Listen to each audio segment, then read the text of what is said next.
इस वीडियो में हम एक कंप्लीट ब्लॉग पोस्ट लिखेंगे और उसको हम एसईओ फ्रेंडली बनाएंगे और देन उसको जो उस पोस्ट का एसईओ हम किस तरह से करते हैं वो भी हम यहाँ पे देखने वाले हैं। ठीक है, तो उसके लिए हम क्या करेंगे, सबसे पहले हमें एक प्लगइन्स की ज़रूरत पड़ेगा जिसका नाम है रैंक मैथ। आप एसईओ के लिए रैंक मैथ को यूज कर सकते हैं या फिर योस्ट एसईओ को यूज कर सकते हैं। और इसके अलावा और भी बहुत सारे प्लगइन्स हैं, लेकिन यही दोनों प्लगइन जो होता है पॉपुलर प्लगइन्स है और इन दोनों में से आप किसी भी प्लगइन्स को यूज कर सकते हैं। ठीक है, तो अभी हम इस वीडियो के लिए यहाँ पे रैंक मैथ को यूज करने वाले हैं और रैंक मैथ में एक फीचर्स होता है वो हम आपको यहाँ पे दिखाने का प्रयास करेंगे। ठीक है, तो ये हमारे रैंक मैथ का प्लगइन है, इसको हम यहाँ से इंस्टॉल करेंगे और प्लगइन्स को कैसे इंस्टॉल और एक्टिवेट किया जाता है ये हमने ऑलरेडी इस पे बात कर लिया है। तो यहाँ पे हम इसको एक्टिवेट करा लेते हैं और इसका कुछ सेटअप वगैरह होता है वो हम जब हम रैंक मैथ के प्लगइन्स के अंदर में जाएंगे तो हम इसका सेटअप हम यहाँ पे देखने वाले हैं। ठीक है, तो अभी हम इस पे कुछ यहाँ पे खास नहीं करने वाले हैं। अभी हम जाएंगे अपनी ब्लॉग पोस्ट के अंदर में और यहाँ पे हम लिखेंगे ऐड न्यू ब्लॉग पोस्ट। ठीक है, तो सबसे पहले आप क्या करना पड़ेगा कि आपको अपनी ब्लॉग के लिए जो एक टाइटल यहाँ पे लिखना पड़ेगा, एक टाइटल देना पड़ेगा कि आप किस से संबंधित आप यहाँ पे ब्लॉग पोस्ट यहाँ पे लिख रहे हैं। ठीक है, तो अभी हम मेरे पास एक यहाँ पे है एक टाइटल्स है, इसी टाइटल्स को हम यहाँ पे लिखेंगे tips and tool to write SEO friendly content. और हम आपको बता भी रहे हैं कि आप एसईओ फ्रेंडली कंटेंट कैसे लिखेंगे और उसी के रिलेटेड यहाँ पे हम आर्टिकल भी लिख रहे हैं। ठीक है, तो ये हमारा मेन टाइटल होता है जिसको हम H1 भी बोलते हैं। इसको अगर वेबसाइट की भाषा में या फिर लैंग्वेज के भाषा में अगर हम कहें तो इसका नाम होता है H1, फर्स्ट हेडिंग होता है। अब जो इसमें हम यूज करेंगे वो हमारा H2 रहेगा, H3 रहेगा, बट H1 आपको कहीं पे देखने के लिए नहीं मिलेगा। ठीक है, तो ये हमारा H1 का फील्ड रहता है और इसके अंदर में हम H2, H3, H4 और H5 और H6 तक हम यूज कर सकते हैं। जैसे कि अगर आप यहाँ पे देखेंगे तो ये H1 रहता है, H2 रहता है, H3 रहता है, H4 रहता है, H5 रहता है, H6 रहता है। तो ये डिफरेंट जो इसका हेडिंग का जो स्टाइल होता है वो होता है। तो H1 को हमने ऑलरेडी यूज कर लिया है। अब H1 को जो है हम पूरे कंटेंट में कहीं पे भी यूज नहीं करेंगे, इससे आपका एसईओ का रैंकिंग बहुत ही खराब हो जाएगा अगर आप बार बार H1 का यूज करेंगे। तो H1 के अलावा आप H2, H3, H4 का भी यूज कर सकते हैं, बट H1 को अब यूज नहीं करना है।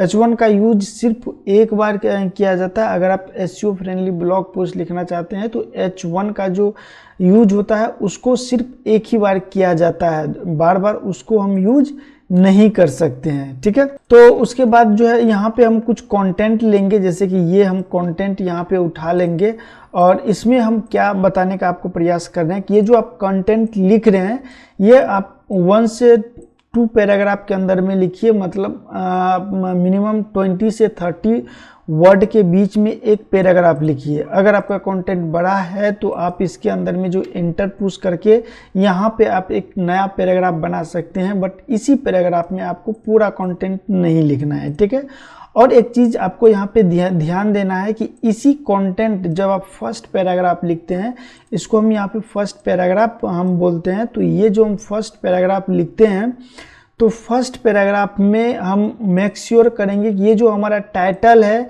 ये टाइटल हमारे कंटेंट के बीच में आना चाहिए। ठीक है, अगर ये टाइटल हमारे कंटेंट के बीच में नहीं आता है तो वो हमारा एसईओ फ्रेंडली ब्लॉग पोस्ट नहीं कहलाएगा। ठीक है, और ऐसा भी नहीं है कि आप जो है इसको कॉपी करें और इसमें कहीं पे पेस्ट कर दें, ऐसा कुछ नहीं होता।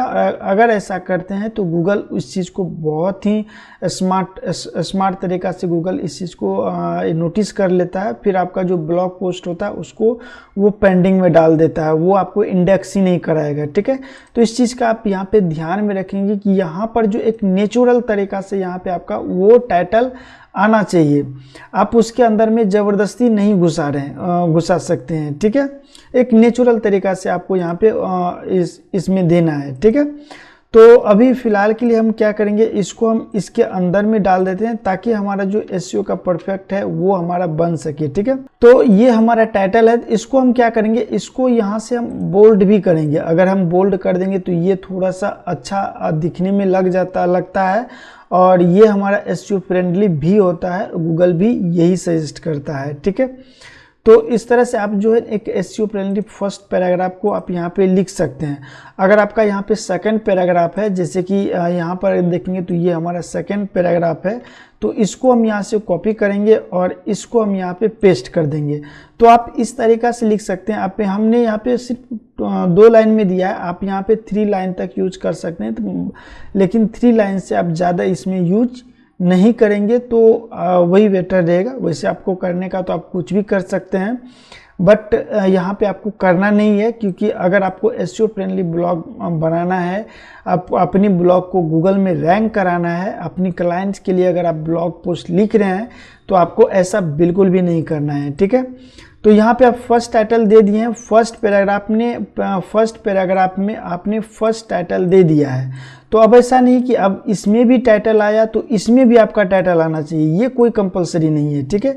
इसमें आपका टाइटल नहीं भी आएगा तो भी चलेगा, बट इसके अंदर में आपका वो टाइटल आना मस्ट जरूरी है, ठीक है। उसके बाद आपको एक हेडिंग देना है। अब इसी के अंदर में आपको एक हेडिंग देना है। अब देख लेते हैं इसके अंदर में बेसिकली इसके अंदर में कोई हेडिंग नहीं है, तो हम फिलहाल क्या करते हैं कि यहाँ से ही एक हेडिंग यहाँ पे हम लेंगे।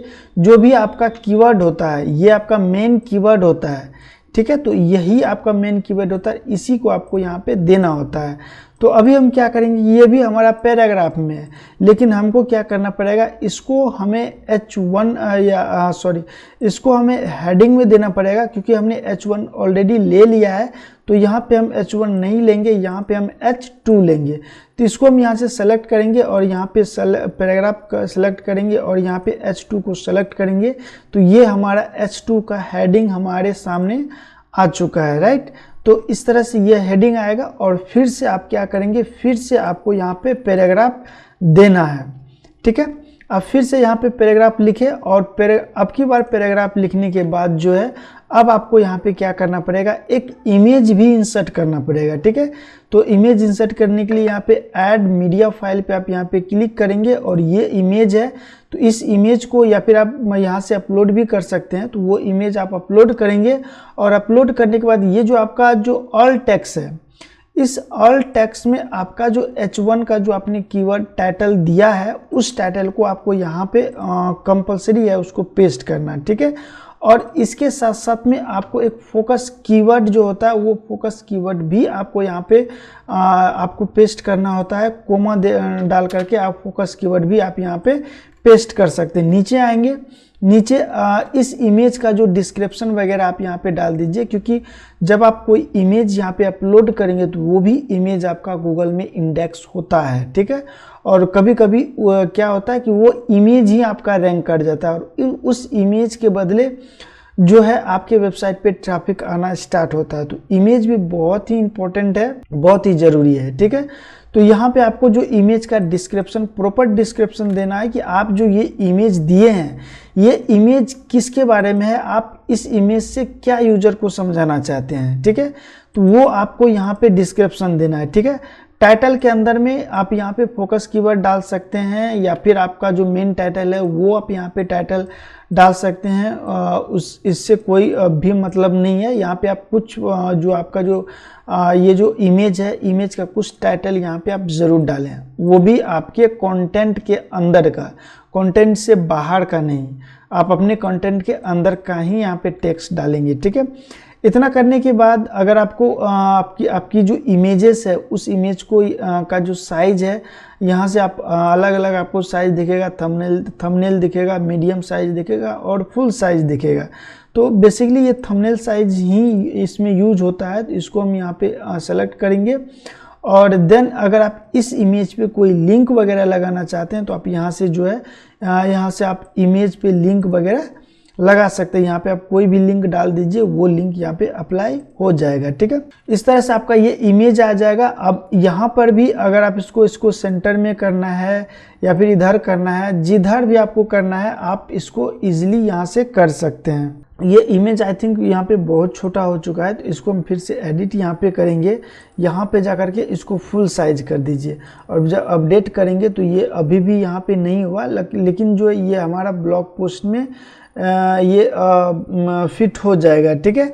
या फिर आप अपनी इमेज का साइज जो है ये हो सकता है कि इमेज का साइज इसका छोटा हो, इसके वजह से आ रहा हो, तो डोंट माइंड कि आपको यहाँ पे जब आप इमेज बनाएंगे तो वो आप इमेज का साइज यहाँ पे परफेक्ट देंगे, ठीक है। उसके बाद जब आप इमेज आप यहाँ पे दे दिए हैं और यहाँ पर जो इमेज देंगे, यहाँ पर आपने जो यहाँ पे पैराग्राफ में लिखा हुआ है उसी से मिलता जुलता यहाँ पे आपको इमेज देना है। ऐसा नहीं कि आपने पैराग्राफ कुछ और लिखा है और यहाँ पे आप इमेज कुछ और दे रहे हैं, तो वो आपका एसईओ फ्रेंडली नहीं जाएगा, फिर वो आपका पोस्ट में दिक्कत हो जाएगा, ठीक है। तो ये चीज़ें आपको यहाँ पे ध्यान देना। फिर से यहाँ पे टाइटल यहाँ पे आप डाल सकते हैं। अब सपोज दैट कि आपका मेन टाइटल ये हुआ, इस टाइटल के अंदर में आपका ये टाइटल हुआ। एग्जाम्पल के लिए हम आपको बताते हैं कि ये आपका मेन टाइटल है। अब इसके अंदर में आपका ये टाइटल आ गया और इसके अंदर में भी अगर आपको कोई टाइटल है तो यहाँ पर ये टाइटल आ जाएगा। तो ये आपका यहाँ पे H1 टाइटल आ जाएगा और ये आपका यहाँ पे H2 टाइटल आ जाएगा और ये आपका यहाँ पे H3 टाइटल आएगा, ठीक है। अगर इसके अंदर में भी है कोई टाइटल तो वो आपका H4 में आएगा, ठीक है। इसी तरह से टाइटल लिखने का ये एक तरीका होता है। अगर आपको यहाँ पे आपने H1 का ये जो टाइटल है ये आपने मेन टाइटल लिखा हुआ और यहाँ पे आपने सेकंड टाइटल लिखा हुआ मतलब H2, और फिर आपको लगता है कि नहीं इसी टाइटल के अंदर का मेरा एक कीवर्ड है, तो वो कीवर्ड को आप H2 में ही डालेंगे, H3 में नहीं डालेंगे। H3 में जो भी आप यहाँ पे कीवर्ड डालेंगे वो इसके अंदर का होना चाहिए, ठीक है। इसके अंदर का जो टाइटल रहेगा उस टाइटल को आप H3 में डाल सकते हैं।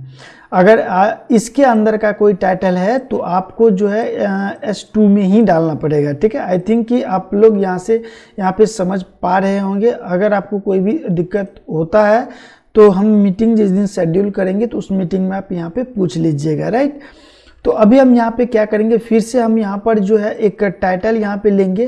तो इस टाइटल को हम यहाँ पे कॉपी करेंगे और इसको यहाँ पे पेस्ट करेंगे। अब जो है यहाँ पे H2 नहीं लेंगे, हम यहाँ पे H3 लेंगे, ठीक है। फिर हम इसके बाद जो है ना हम यहाँ पे एक कंटेंट यहाँ पे डालेंगे। आई थिंक ये कंटेंट हमने डाल दिया है और ये कंटेंट हम यहाँ पे डालेंगे। तो इसी प्रकार से आपको जो है यहाँ पे टाइटल और यहाँ पे आपका जो पैराग्राफ होता है वो लिखना होता है। आप यहाँ पे जितने छोटे छोटे पैराग्राफ लिखेंगे, जैसे कि इस वेबसाइट पे आप यहाँ पे देख रहे हैं, इनका जो ये पैराग्राफ है आप यहाँ पे अगर देखेंगे तो ये जो पैराग्राफ है ये कितना छोटा छोटा पैराग्राफ है, जिससे कि यूजर्स को पढ़ने में आसानी हो। अगर आप एक ही लाइन में सारी चीज़ अगर लिख देंगे तो यूजर जो है वो उसको जो है थोड़ा सा गंदा दिखने में लगता है और वो उसको ध्यान नहीं देता है, ठीक है। तो आपको जो पैराग्राफ है हर एक पैराग्राफ को 2 से 3 लाइन के अंदर में ही क्लोज करना है। ज़्यादा आपको लंबा चौड़ा पैराग्राफ आपको यहाँ पे बनाने की ज़रूरत नहीं है, ठीक है। इस तरह से आप यहाँ पे जो है ना पैराग्राफ वगैरह देते हैं। कीवर्ड आपको हमने बता ही दिया है, कीवर्ड आप यहाँ पे डाल सकते हैं। अब इसमें जो है 2 चीज़ें मेन चीज़ें होती है।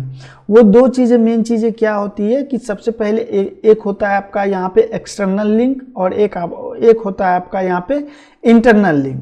तो एक्सटर्नल लिंक क्या होता है? एक्सटर्नल लिंक का मतलब है कि आप किसी भी, अगर मान लीजिए कि हम यहाँ पे हम ये अगर मेरा ये ब्लॉग अगर मोबाइल के बारे में रहता है या फिर ये एसईओ से संबंधित, ये हमारा ब्लॉग एसईओ से संबंधित है, हम एसईओ के बारे में बता रहे हैं।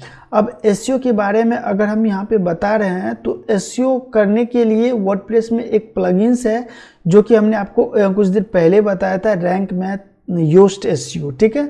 अगर आप उसका जिक्र यहाँ पे करते हैं तो उसके साथ साथ में आपको क्या करना पड़ेगा, उस वेबसाइट का आपको यहाँ पे लिंक भी लगाना पड़ेगा, ठीक है। सपोज दैट कि यहाँ पे आपने एसईओ लिखा, एसईओ प्लगइन्स के बारे में आपने ये पैराग्राफ लिखा है, ठीक है। तो आप यहाँ पे क्या करेंगे, किसी भी एसईओ को, किसी भी वर्ड को आप यहाँ से सेलेक्ट कीजिए और उसके बाद जो आपको क्या करना पड़ेगा, यहाँ पे आपको लिंक का ऑप्शन मिल जाएगा, इस पे आप क्लिक कीजिए और यहाँ से जो है हम एग्जांपल के लिए इसी लिंक को लेते हैं, तो इस लिंक को हम यहाँ पे कॉपी करके पेस्ट कर देंगे, ठीक है।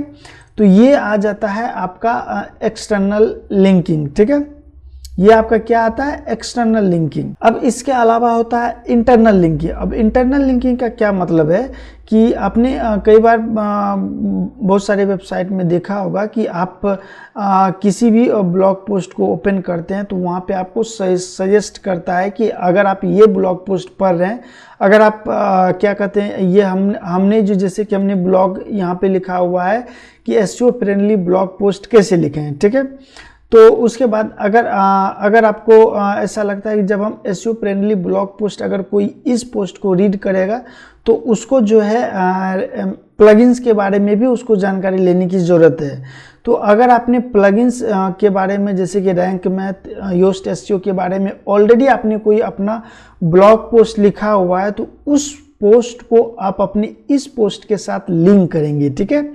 सपोज दैट यहाँ पे हम लिख देते हैं rank math read more for rank math plugin overview, ठीक है। तो ऐसा हमने लिख दिया कि read more for rank math plugin overview, मतलब अगर आपको रैंक मैथ प्लगइन्स के बारे में जानकारी लेना है तो आपको सबसे पहले यहाँ पे प्लगइन्स को आप सेलेक्ट कीजिए और फिर से लिंक पे जाइए। अब इस समय हमको क्या करना पड़ेगा कि हमें एक एक्सटर्नल जो हमारे ब्लॉग पोस्ट में ऑलरेडी पोस्ट लिखा हुआ है, उसी पोस्ट को हमें लिंक करना है। या तो आप उसका लिंक अपने वेबसाइट पे जाकर के निकाल सकते हैं, या फिर यहाँ पे भी आपको पोस्ट लिस्ट के अंदर में आपको यहाँ पे व्यू पे आप राइट क्लिक करेंगे और यहाँ पे कॉपी लिंक पे आप क्लिक कीजिए और यहाँ पे आने के बाद इसको आप यहाँ पे सेलेक्ट कीजिए और यहाँ पे लिंक पे क्लिक कीजिए और देन उसके बाद जो यहाँ पे पेस्ट कर दीजिए। अब इसको आप यहाँ से एरो पे क्लिक कर दीजिए। ये आपका क्या हो जाएगा, इंटरनल लिंकिंग। यहाँ पे हमने बताया एक्सटर्नल लिंकिंग और यहाँ पे हमने बताया इंटरनल लिंकिंग, राइट। तो यहाँ पर जो है आपको इसी प्रकार से इंटरनल लिंकिंग और एक्सटर्नल लिंकिंग आपको यहाँ पे करना होता है, ठीक है। अब एक ब्लॉग पोस्ट में आप जो है कम से कम जो है 4 से 5 इमेज का यूज जरूर करें। अगर आप न्यू ब्लॉगिंग स्टार्ट किए हैं या फिर अपने क्लाइंट्स के लिए ब्लॉग पोस्ट आप लिख रहे हैं तो कम से कम यहाँ पे 3 से 4 या 5 से 6 इमेज को आप इसके अंदर में यूज करें और उसके बारे में आप प्रॉपर जो है यहाँ पे डिस्क्राइब करें कि इमेज आपका किससे संबंधित है, ठीक है। तो इस तरह से होता है। और कंटेंट जो होता है, कंटेंट का जो लेंथ होता है वो आप कम से कम जो है 1000 वर्ड से जो है आप अबव ही लिखिए। 1000 से लेकर के 1500 तक आप इसमें इसका जो पैराग्राफ है, कंटेंट है, वो आप यहाँ पे डाल सकते हैं। मतलब 1000 से लेकर के 1500 के वर्ड के बीच आप यहाँ पर जो है उसका पैराग्राफ जरूर डालें, ठीक है। हम सिर्फ आपको यहाँ पे समझा रहे हैं, हम यहाँ पे कोई ब्लॉग पोस्ट लिख नहीं रहे हैं। इस ब्लॉग पोस्ट लिखने में क्या क्या चीज़ों का रिक्वायरमेंट होता है वो हम आपको यहाँ पे बता रहे हैं। और बाकी इसमें और ज़्यादा कुछ नहीं होता है, बस इतना ही होता है। आपको यहाँ पे इमेज लगाना है और ये आपका कीवर्ड का आपको सही तरीक़ा से यहाँ पे प्रॉपर कीवर्ड आपको डालना है। लॉन्ग टेल कीवर्ड डालना है, शॉर्ट टेल कीवर्ड डालना है। अब ये लॉन्ग टेल कीवर्ड क्या होता है, शॉर्ट टेल कीवर्ड क्या होता है, इसके बारे में हमने ऑलरेडी नेक्स्ट वीडियो में बात किया हुआ। तो आप जब इस कोर्स को कंप्लीट करते जाएंगे तो आपको इसके बारे में पता चलते जाएगा, ठीक है। आप एक ही वीडियो में सारी जानकारी देना तो संभव नहीं है, फिर भी जो संभव है वो हम यहाँ पे आपको हम बता रहे हैं, ठीक है। जब हम कीवर्ड रिसर्च का हम यहाँ पे वीडियो देखेंगे तो उस वीडियो हमने लॉन्ग टेल कीवर्ड और शॉर्ट टर्म कीवर्ड के बारे में हमने ऑलरेडी वहाँ पे बात किया हुआ है। तो इस तरह से जो है आप यहाँ पे एक ब्लॉग पोस्ट यहाँ पे लिख सकते हैं, ठीक है। अब यहाँ पे बात करेंगे कि यहाँ पर जो अब हम यहाँ पे ब्लॉग पोस्ट हम यहाँ पे लिख लिए हैं, ठीक है। ब्लॉग पोस्ट लिखने के बाद आपको सबसे पहले क्या करना पड़ेगा कि यहाँ पे नीचे आएंगे तो यहाँ पे आपको फीचर इमेज का ऑप्शन मिलता है। इस इमेज पे आप यहाँ पे क्लिक कीजिए और यहाँ पे एक इमेज यहाँ पे अपलोड कीजिए और यहाँ पे इमेज के साथ साथ में ऑल टेक्स्ट और इसका जो डिस्क्रिप्शन होता है ये आपको देने के लिए कभी नहीं भूलना है, ठीक है। इस तरह से आप यहाँ पे इमेज को सेट करेंगे और उसके बाद जो है ना यहाँ पे आप अपनी वेबसाइट से संबंधित जो टैग होता है, बेसिकली ये जो है ना सपोर्टेड कीवर्ड होता है, जिस कीवर्ड को लोग सर्च करते हैं, जिस कीवर्ड पे ज़्यादातर यहाँ पे ट्रैफिक आता है, वैसा कीवर्ड जो होता है वो कीवर्ड आपको यहाँ पे डालना होता है, ठीक है। उसके बाद आपका यहाँ पे कैटेगरी आता है। कैटेगरी जो है आप यहाँ पे अगर आपने ऑलरेडी कैटेगरी बनाया हुआ है तो आप उस कैटेगरी को सेलेक्ट कर सकते हैं, या फिर यहाँ पे आप एक डेमो कैटेगरी, आप अपना कैटेगरी यहाँ पे बना सकते हैं, ठीक है। तो अब भी आप देख सकते हैं ये हमने डेमो नाम का कैटेगरी बनाया। अनकैटेगराइज ये ऑलरेडी यहाँ पे रहता ही है, तो यहाँ पे आप किसी भी कैटेगरी को सेलेक्ट करेंगे और देन उसके बाद जो है ये आपका ब्लॉग का जो पोस्ट है, ब्लॉग का जो कंटेंट है वो आपका यहाँ पे कंप्लीट हो गया है। अब यहाँ बात आती है कि आपका यहाँ पे एसईओ का, ठीक है। अब एसईओ में क्या करना पड़ेगा, तो एसईओ में सबसे पहले आपको यहाँ पे फोकस कीवर्ड डालना पड़ेगा। अब फोकस कीवर्ड क्या होता है उसके बारे में हम यहाँ पे जानेंगे। तो अगर यहाँ पे अगर देखेंगे तो यहाँ पे आप लिखा हुआ tips and tool to write SEO friendly content. अब ये जो ब्लॉग पोस्ट हम लिख रहे हैं वो किसके बारे में लिख रहे हैं, यही उसका फोकस कीवर्ड होता है। ब्लॉग हम किसके बारे में लिख रहे हैं, तो एसईओ फ्रेंडली कंटेंट के बारे में लिख रहे हैं, ठीक है। उसके आगे कुछ है कोई फर्क नहीं पड़ता है, उसके पीछे कुछ है कोई फर्क नहीं पड़ता है। मेरा मेन मुद्दा क्या है, इस पोस्ट का लिखने का मेरा मेन मुद्दा क्या है, हम इस पोस्ट के माध्यम से लोगों को समझाने का क्या प्रयास कर रहे हैं, वही हमारा होता है फोकस कीवर्ड। तो जैसे कि इस पोस्ट के लिए हमारा फोकस कीवर्ड ये हो जाएगा कि एसईओ फ्रेंडली कंटेंट, ठीक है। तो इसको हम यहाँ से कॉपी करेंगे और यहाँ पर जो है इसको यहाँ पे पेस्ट करेंगे। जैसे आप यहाँ पे पेस्ट करेंगे तो आप देख सकते हैं इसका जो स्कोर है, ये स्कोर आपको यहाँ पे दिख जाएगा। अभी हमने ज़्यादा कुछ किया नहीं है, फिर भी आप यहाँ पे अगर देखेंगे तो ये आपका 85 स्कोर जा चुका है। और ये 85 या 85, 80, 90, 95 तक आप स्कोर जरूर यहाँ पे अपना बना के रखें, ठीक है। यहाँ पे आपको इसका जो पेज का जो होता है, जैसे कि अगर हम यहाँ पे कोई भी कीवर्ड यहाँ पे टाइप करते हैं, एसईओ फ्रेंडली ब्लॉग जैसे टाइप करेंगे, अब यहाँ पे आपको आपके सामने कुछ ब्लॉग आएंगे, ठीक है। अब ब्लॉग में देखेंगे तो ये जो आपका टाइटल होता है, ये टाइटल आपको डालना होता है, और ये जो मेटा डिस्क्रिप्शन होता है ये आपको डालना होता है। इसको हम यहाँ पे मेटा डिस्क्रिप्शन बोलते हैं और इसको जो है यहाँ पे हम मेन टाइटल बोलते हैं, ठीक है। अगर आप यहाँ पे नहीं डालेंगे तो ये बाय डिफ़ॉल्ट जो है आपका ये मेन टाइटल ले लेगा, ठीक है। तो अगर आप इसको यहाँ से कुछ इसमें चेंजेस वगैरह करना चाहते हैं तो उसके लिए आपको यहाँ पे एडिट स्निपेट पे आपको यहाँ पे क्लिक करना पड़ेगा, और यहाँ पर जो है इसको आप यहाँ से डिलीट कीजिए, और डिलीट करने के बाद जो है यहाँ पे आप अपने हिसाब से कुछ टाइटल यहाँ पे आप लिख सकते हैं, ठीक है। जैसे कि हमने यहाँ पे कुछ टाइटल दे दिया है, अब आप देख सकते हैं यहाँ पे टाइटल हमारा चेंज हो चुका है। उसी तरीका से जो होता है ये हमारा डिस्क्रिप्शन होता है। तो डिस्क्रिप्शन भी आप यहाँ पे अपने हिसाब से यहाँ पे डिस्क्रिप्शन डाल दें। और एक चीज़ आप यहाँ पे याद रखें कि जो भी आप यहाँ पे टाइटल डाल रहे हैं, इस टाइटल के अंदर जो है आपका जो है यहाँ पर इस टाइटल के अंदर में आपका फोकस कीवर्ड होना मस्ट जरूरी है, ठीक है। इस चीज़ को आप ध्यान में रखिएगा कि ये जो मेन टाइटल है इसके अंदर में आपका फोकस कीवर्ड आना बहुत ही इम्पोर्टेंट है, अदरवाइज आपका यहाँ पे स्कोर नहीं बढ़ेगा, ठीक है। जैसे कि आप देख सकते हैं ये जो हमारा टाइटल है, इस टाइटल के अंदर में हमारा ये फोकस कीवर्ड दिख रहा है, और यही फोकस कीवर्ड जो है ये आपका मेटा डिस्क्रिप्शन के भी अंदर होना चाहिए, ठीक है। आप देख सकते हैं यहाँ पर जो है यहाँ पे अगर एसईओ फ्रेंडली कंटेंट ये है ना, तो ये आपका फोकस कीवर्ड है, तो ये आपका जो है इस तरीका का होना चाहिए, और आपका जो कोई भी रेड नहीं होना चाहिए। यहाँ पे आप देखेंगे तो ये ग्रीन टिक है, ये भी ग्रीन टिक है, बट यहाँ पर अगर देखेंगे तो ये रेड टिक है। तो हमें इसको रेड टिक में नहीं रखना है, इसको हमें ग्रीन में ही रखना है। आप देख सकते हैं इतना हम थोड़ा सा इसका शॉर्ट किए तो ये आपका ग्रीन टिक आ गया है। अब जो आप यहाँ पे अब आपका जो जब भी ये कंटेंट इंडेक्स होगा तो वहाँ पे यूजर्स जब सर्च करेगा और जब आपका कीवर्ड मैच कर जाएगा तो वहाँ पे उसको ये दिखाएगा और ये डिस्क्रिप्शन दिखाएगा। देन उसके बाद यहाँ पे क्लिक करने के बाद वो आपके ब्लॉग कंटेंट के ऊपर आएंगे, ठीक है।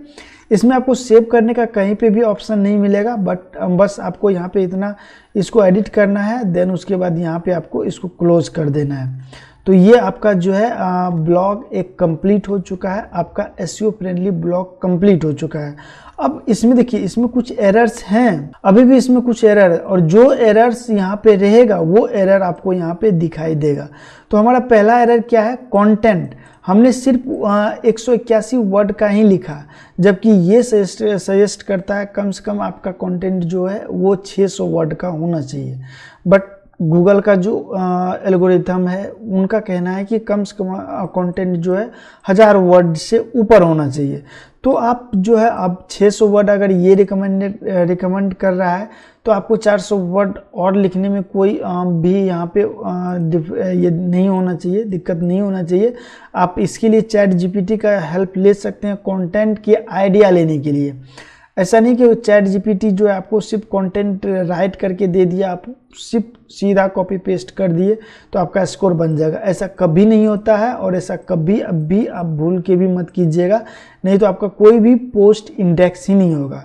चैट जीपीटी से आप एक आइडिया लीजिए और उस आइडिया पे आप यहाँ पे काम कीजिए, अपना एक यूनिक कंटेंट बनाइए, राइट। उसके बाद टाइटल रीडेबिलिटी में अगर देखेंगे तो यहाँ पे ये बोल रहा है कि your title does not content, मतलब ये जो हमने टाइटल दिया था, ये जो हमने टाइटल दिया, ये टाइटल हमारे कंटेंट में कहीं पे है ही नहीं, ठीक है। तो अभी हम क्या करेंगे, कहीं पे हम यहाँ पे इसको हम डाल देते हैं।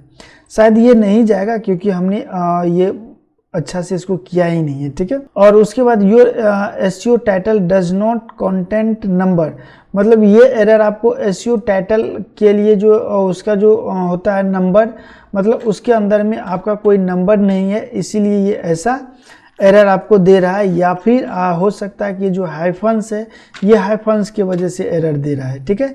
तो आपको हाइफन्स ऐसा नहीं रखना है, ठीक है। तो ये सारी चीज़ें हैं, और आपको यहाँ पे दिखाएगा कि your title, your SEO content वगैरह, ये आपको कुछ एक दो एरर जो है वो आपके वेबसाइट में रहेगा ही रहेगा। उसको आप कितना भी रिजॉल्व करने का प्रयास करेंगे वो नहीं कर पाएंगे, ठीक है। तो ये चीज़ें हैं, आप अपनी ब्लॉग पोस्ट को इस तरह से आप यहाँ पे रेडी कर सकते हैं, एक SEO friendly blog post ready कर सकते हैं, ठीक है। उसके बाद इतना करने के बाद जो है आपको यहाँ पे सीधा पब्लिश पे आपको क्लिक कर देना है। तो ये जो आपका ब्लॉग है वो पब्लिश हो जाएगा। अगर हम इसको यहाँ पे प्रीव्यू करके देखें तो ये जो आप ब्लॉग पोस्ट देख रहे हैं वो ब्लॉग पोस्ट यहाँ पे हमारा आ चुका है। तो इस तरह से आप जो है अपना ब्लॉग पोस्ट यहाँ पे राइट कर सकते हैं। तो ये तो हमारा जो है ये एक विजिट है।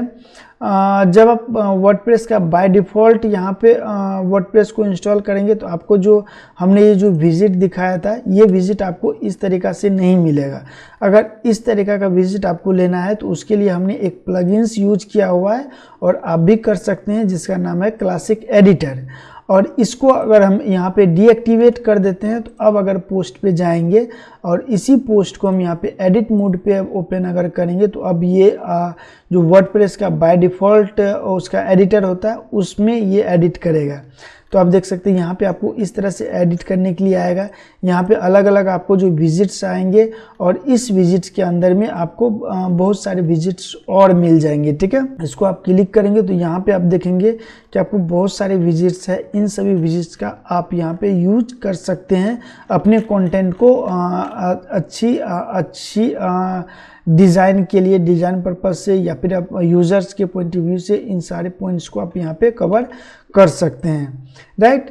तो उम्मीद करते हैं कि आपको इस वीडियो से ये पता चल गया कि हम एक एसईओ फ्रेंडली ब्लॉग पोस्ट कैसे लिख सकते हैं।